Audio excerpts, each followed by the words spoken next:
Okay, we're here, Champaign, Illinois today. You know, not all underground solution work goes like clockwork, but this one seemed to come out pretty good, so we thought we at Lanz, why call anyone else, Plumbing, Champaign, Illinois, would record this so you could see exactly what happened here. So I'm going to work this a little bit backwards so I don't have to walk twice.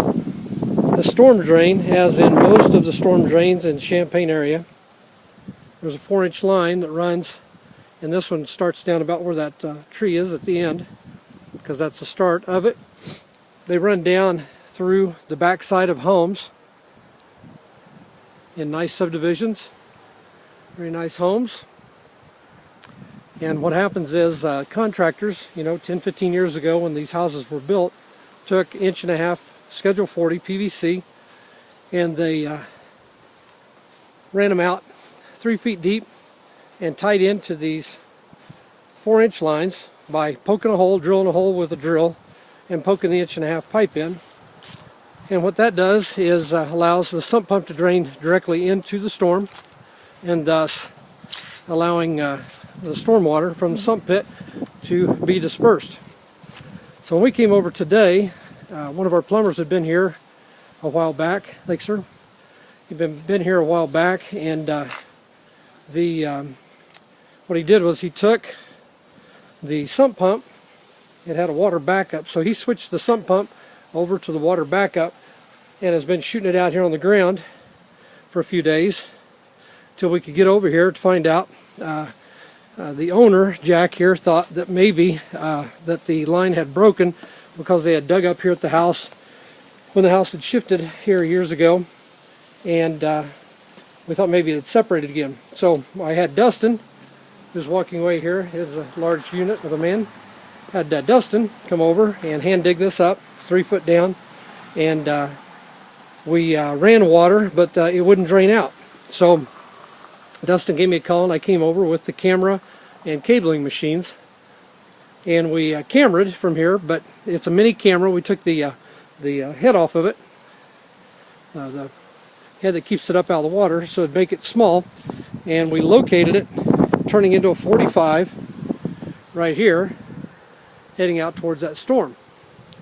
So at that point, we put a blow bag in back here at the entrance, ran the blow bag for a while, and we went down to the manhole and pulled the manhole lid off, which it's one of those 130 pounders, and luckily Dustin was here because it takes about 2 men and an elephant, or Dustin, to be able to get those off. So Dustin removed that, and we could hear the blow bag trying to, it wasn't really backing up, but it was backing up enough that you know, we weren't getting lots and lots of water. So we took the manhole off here, and we couldn't see his 1.5-inch coming directly into the line here, so we came over with a camera, and we cameraed back up the 4-inch line, and we got to this point right here where we marked with an X. Okay, and that's 3 foot deep also, and we can see where the 1.5-inch line, as I had suspected, had been bored into the 4-inch line, and tree roots had gathered around it. I'm sorry that I didn't get any pictures of that, but you guys that do this kind of stuff understand it was quite a mess.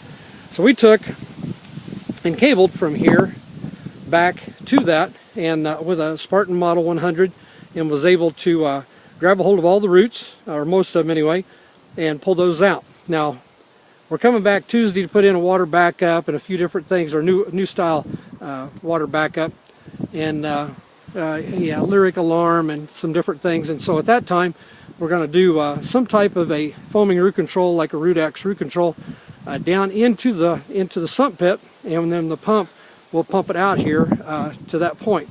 And then we're going to see if we can allow it to sit there for a couple of hours and get into those roots so we can burn them back out. But the owner's already decided that at this point we won't dig this up until it happens again, and then when it does, we've already got a price for him, you know, if it's a couple years down the road.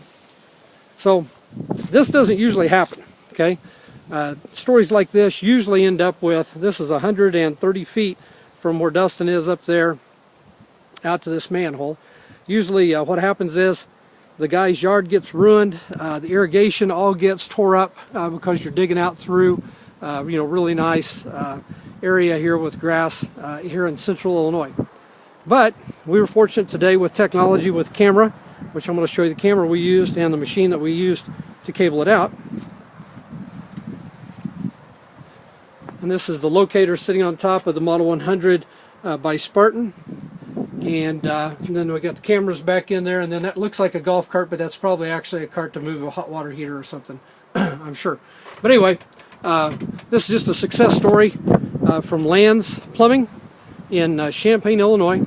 These kind of things, and this all took about maybe an hour and a half or 2 hours total for two guys to take care of. The bill's relatively going to be a gentle one to him, and he didn't end up with his yard being totally destroyed. Really a success story here. So anyway, thanks for listening. Lanz Plumbing, why call anyone else?